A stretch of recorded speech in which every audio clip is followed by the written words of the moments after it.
السلام عليكم. هذا الرد خارج إطار الأطروحة. لاحظت إلحاح بعض المتابعين على الدخول في الموضوع مباشرة.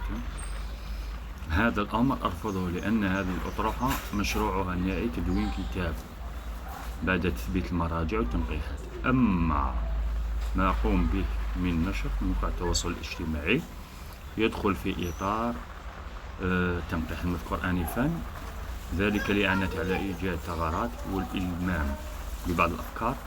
أما الإطالة في نشر الحلقات يجب أن يعلم السامع أو القارئ أن الموضوع صعب، حيث يتطلب مني مراجعة تاريخية وحتى بيولوجية ودينية لبعض الكتب. وشكرا على صبركم. أطروحة الانتقاء الأخلاقي 3. المعالجة التاريخية للأطروحة يحدث بمقاربة دولتين بطريقة تشبه دراسة أخذ عينات من نفس الجسم وضع في أنبوبين اختبار منفصلتين في درجة الحرارة مختلفتين. في الآخر نتائج بالكواشف مكسوها. الجسم نفسه لا يعني أن الشعبين لهما نفس الانتماء، بل الأرض، لأن هناك بعض التشابك والتناقل بين حدودي بلدين ويدخلن لنفس الجسم لكنهما عضوين مختلفين. كمثال تقريبي لكل مقياس النهائي هو تغيير الظروف لاستخلاص النتائج، وقد شبهنا ذلك بدرجة الحرارة المختلفة.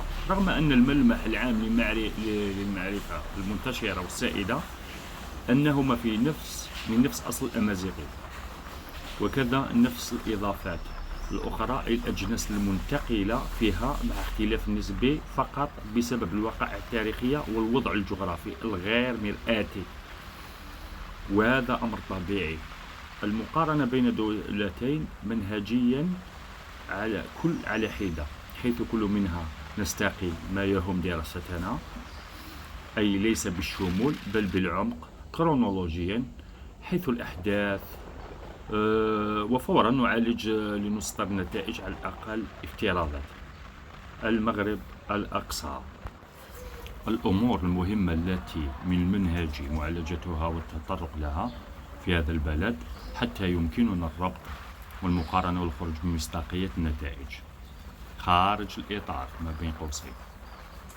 دراسة تكون الحكم بدايات، الأصول والفروع، الأنظمة، القوانين، مراجعة مبادئها، الوقاع متعلقين بالحكم، الرعية، المظاهر الاجتماعية، الدين والثقافة، تركيبتها أي الرعية، تأثيرها، المواطنة، أسباب المواطنة والعبودية، الحدود، الموقع الجغرافي، المتغير الحدودي في الانحسار أو التوسع، الأراضي السائبة، الاقتصاد تلقى بالفلاحة والحرف والفن، التجارة، الخدمات، السياحة، الأحداث، مظاهر سياسية، انقلابات، مظاهرات،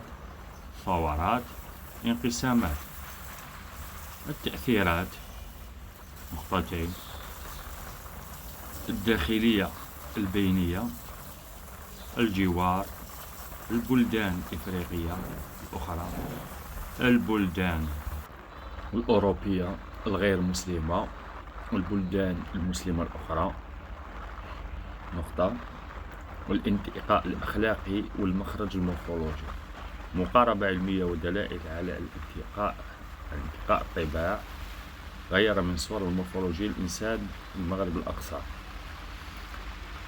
نتائج شخصية الإنسان المغربي الأقصوي المعاصر أخلاقيا. المدخل الأول، نقاط التماس بين ونقاط التداخل السابقة خارج الأطروحة. نقاط تماسهم الحكم، التركيبة البشرية، الحدود بقوسين جغرافيا، الاقتصاد، الجوار، العلاقات مع الدول. البداية القصوى التي يمكن الحفر فيها لتاريخ المغرب الأقصى وحقبة الحكم الماسيسيلي بعد نوميدي في الجزائر الحالية وأجزاء من تونس وليبيا والمغرب الأقصى، موافقة لمرحلة الحكم من قبل ملك بوخوس المغرب الأقصى، وهذا توفر المصادر بما يكفي المعالجة، ويمكن تسمية الحقبة قبل هذه المرحلة بمرحلة الاحتراق الأدلة أو عدم الوضوح. في الأخير بدأنا الدخول في لب الموضوع.